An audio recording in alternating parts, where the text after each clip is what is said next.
네, 우리 시장은 뭐 기승전 종목입니다. 요즘 시장이 제한적이니까요. 종목 발견하겠습니다. 오늘은 신한투자증권 부산금융센터 이호석 차장님과 이슈들 보고요. 또 종목들 특징주, 유망주 발굴해 보도록 하겠습니다. 연결되어 있습니다. 안녕하세요.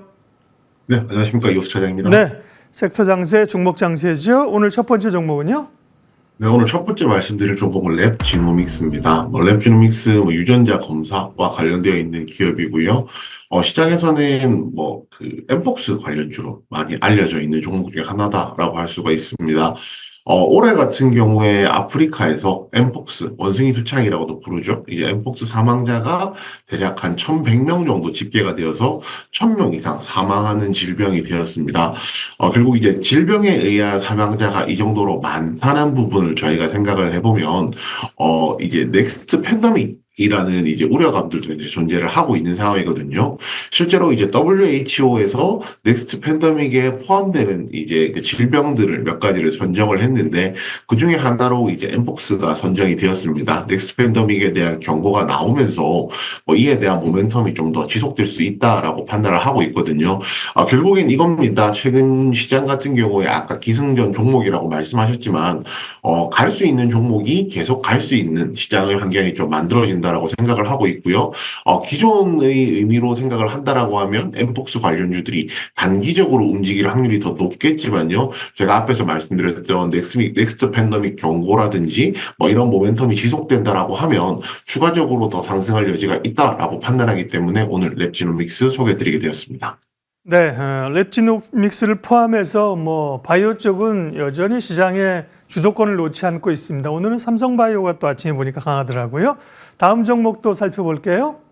네, 두 번째 종목은 BHI입니다. 대표적인 원전 관련주 중에 하나다라고 얘기를 할 수가 있는데요. 원전 관련주가 시장에서 관심을 받는 것은 여러 가지 이유가 있을 겁니다. 그렇지만 최근에 이제 시장에서 가장 이 업종들이 주목받게 된 것은 바로 AI 관련의 한 내용 때문입니다. AI 서버를 이제 안정적으로 운용을 하기 위해서는 굉장히 많은 전력량이 필요하거든요. 그리고 이 전력량을 어떻게 공급하는지에 대한 그 고민들을 빅테크 기업들이 오랫동안 해왔었고요.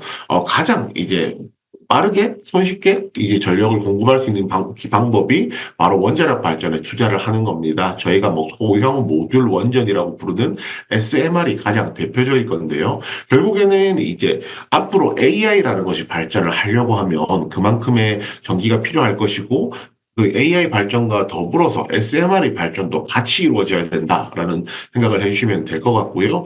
여기에 이제 트럼프 대통령에 대한 이야기도 조금 해야 될 것 같습니다. 트럼프 전 대통령이죠. 트럼프 전 대통령의 지지율이 많이 떨어졌다가 최근 조사에서는 약 58%까지도 지지율이 나오는 모습들이 나오고 있습니다. 그리고 이제 그런 우세한 대통령 후보가 바뀌게 되니까 그 대통령이 정책적으로 지원하는 부분에 대해서 시장의 관심, 말 그대로 관련된 종목들이 조금 더 상승하는 경향을 보이고 있거든요. 결국은 이제 2차 트럼프 트레이딩이 일어나면서 원전 관련주로 수급이 조금 더 쏠리고 있다라고 판단하고 있습니다. 이런 부분들을 좀 종합적으로 생각한다면은 아까 앞에서 말씀드렸지만은 지난주부터 원전 관련주들의 상승세가 이어지기도 했었고요. 그 중에서도 특히 여러 종목들 중에서 BHI 같은 경우에는 현재 다른 종목들 비교했을 때 현재가가 매물에 지금 쌓여있지 않은 구간이라서 오히려 조금 더 주목해 볼 필요가 있지 않나라고 생각하고 있습니다. 말씀하신 트럼프 트레이딩의 이 귀환 관련해서 비트코인도 그랬는데 원전 관련주도 그와 좀 엮일 수 있군요. 그리고 이제 SMR에 대한 기대감 이런 게 있는 거죠. BHI 특징주고요. 오늘 유망주 볼 텐데요. 잠깐 지난번 말씀하신 종목 리뷰해보면 풍산을 10월 15일 날 말씀하셨는데 목표가를 달성했군요. 목표가를 다시 좀 올려야 되나요? 네, 그렇습니다. 풍산 같은 경우에 제가 이 종목에 대해서 말씀을 드리게 된 여러 가지 배경이 있겠지만 가장 큰 것은 이거였습니다. 작년 기준으로 봤을 때 방산 사업의 영업이익이 60%가 넘어감에도 불구하고 국내 탑 5, 5개의 방산사의 평균 PR이 18배인 것에 비해서 PR이 7배로 이제 저평가받고 있다라는 것이었거든요. 그 부분이 점점 해소되고 있는 구간에 들어섰다라고 판단을 하고 있고요. 새롭게 목표가 드리겠습니다. 새롭게 드리는 목표가는 77,000원입니다. 네.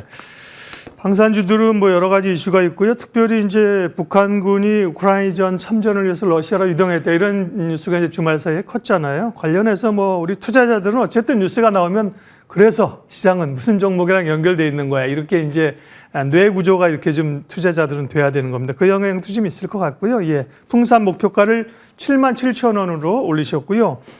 자, 오늘 발견한 유망주는 그럼 어떤 걸까요? 네, 오늘 그 바이넥스 말씀드리겠습니다. 오늘 실제로 삼성 바이오로직스도 주가가 많이 상승하는 것을 보여주고 있는데요.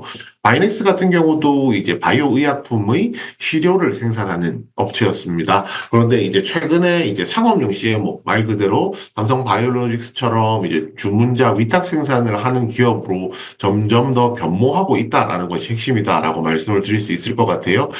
그 실제로 이제 FDA에서 이제 점검도 왔었고요.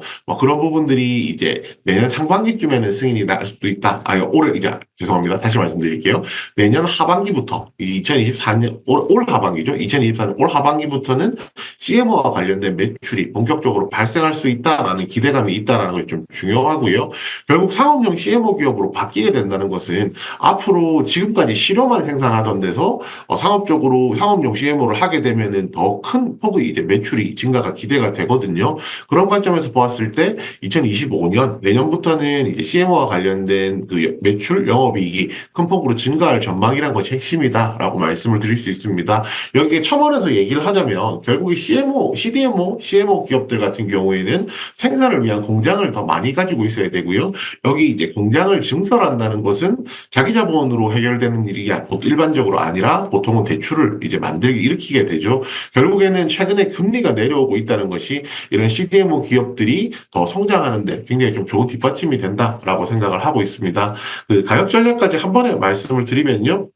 매수가는 지금 최근에 이제 고점 만든 이후로는 조정이 좀 크게 나왔었거든요. 그렇기 때문에 매수가는 현재가 말씀드리겠고요. 목표가는 전 고점 부근인 27,000원 말씀드리겠습니다. 손절가는 이동평균선 기준으로 이제 두 개 60일 이동평균선, 120일 이동평균선 나눠서 제한을 드릴 텐데요. 손절가는 단기적으로는 21,000원, 중기적으로는 19,000원 제시해 드리겠습니다. 네, 오늘 종목 발견 신한투자증권 이호석 차장 함께했습니다. 차장님 고맙습니다. 네, 감사합니다.